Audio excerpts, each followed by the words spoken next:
A gente gosta de um Deus que concorda com a gente. O problema é quando ele começa a nos confrontar. E eu passei uma parte da minha adolescência achando que a Bíblia estava contra mim, mas na verdade ela estava me guiando para o caminho certo. Mas o que eu fiz? Parei de ler a Bíblia e também nem querer que ninguém lesse para mim. Naquela época eu tinha a Bíblia como minha inimiga, porque eu achava difícil, complicada, pesada e até ofensiva. Mas ela não foi feita para nos machucar, ela foi feita para nos curar. O problema é que nem todo mundo está pronto para discernir isso. E eu naquela época também não estava pronta. O que eu achava que era rejeição era proteção. Mas eu não rejeitei a Bíblia totalmente, porque lá no fundo eu sabia que ela estava certa. A única passagem que eu conseguia ler era o Salmo 139, que eu apelidei como meu salmo, porque ele fala que Deus nos conhece, nos formou e nos ama. Mas quando era outra passagem, eu fugia porque me confrontava e eu não queria aquilo. Porque muitas das vezes a gente quer ser aceito como está. Mas a Bíblia mostra algo muito importante. No Salmo 51, Davi reconhece que nascemos no pecado. Em Romanos capítulo 3, versículo 23, que todos pecaram e carecem da glória de Deus. Mas a gente tenta amenizar o nosso erro comparando com o erro de outras pessoas para ver qual é o pior erro, mas o pecado não se mede por comparação. Em 1 João,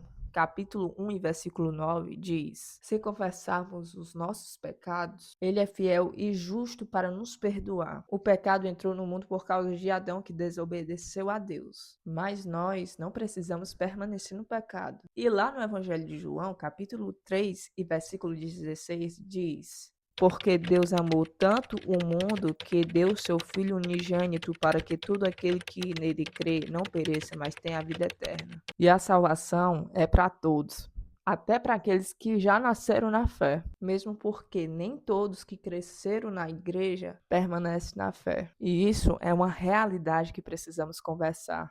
Eu vi uma pesquisa que mostra que muitas crianças que cresceram na igreja se afastaram do Senhor na vida adulta. E a gente pergunta, o porquê disso, né? Muitos conheciam histórias bíblicas, muitos também iam para cultos infantis e sabia cantar os louvores, mas eles não estavam firmados na palavra. Ir para a igreja não é a mesma coisa que amar a palavra. E quando você não está firmado na palavra, qualquer vento te leva. Em 2 Timóteo, capítulo 3 e versículo 15, temos um exemplo de um menino que cresceu ouvindo a palavra. Ele não só conhecia as histórias, ele era formado nas escrituras. E a fé dele não era só tradição, era firmamento.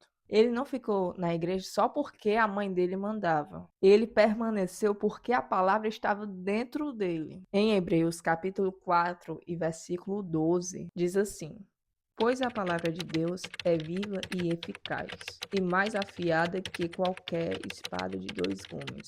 Ela não é um livro comum, ela confronta, transforma e revela. Por isso que é importante que a palavra esteja gravado em nossa mente. No Salmo 119, no versículo 105, diz: Lâmpada para os meus pés é a tua palavra e luz para o meu caminho. Ela é o nosso guia, nossa luz e nosso alimento. É o próprio Deus falando com a gente. Muitos se afastam não porque Deus falhou, mas porque nunca criaram raízes. E quando vieram as dúvidas, as pressões e as tentações, não tinha fundamento. E talvez seja por isso que muitas pessoas não suportam a palavra, porque ela fala a verdade e a verdade confronta. E eu já fui uma dessas pessoas. Eu não suportava quando a palavra tocava nas áreas que eu não queria mudar, mas não era a palavra que estava errada. Era o meu coração que ainda não queria se render. João 8 e 32 diz: E conhecereis a verdade, e a verdade vos libertará. E essa aqui é a minha nova companheira, mas foi com essa aqui que eu aprendi a amar a palavra. E se você tem dificuldade de ler a Bíblia, sente que ela te confronta demais, não desista.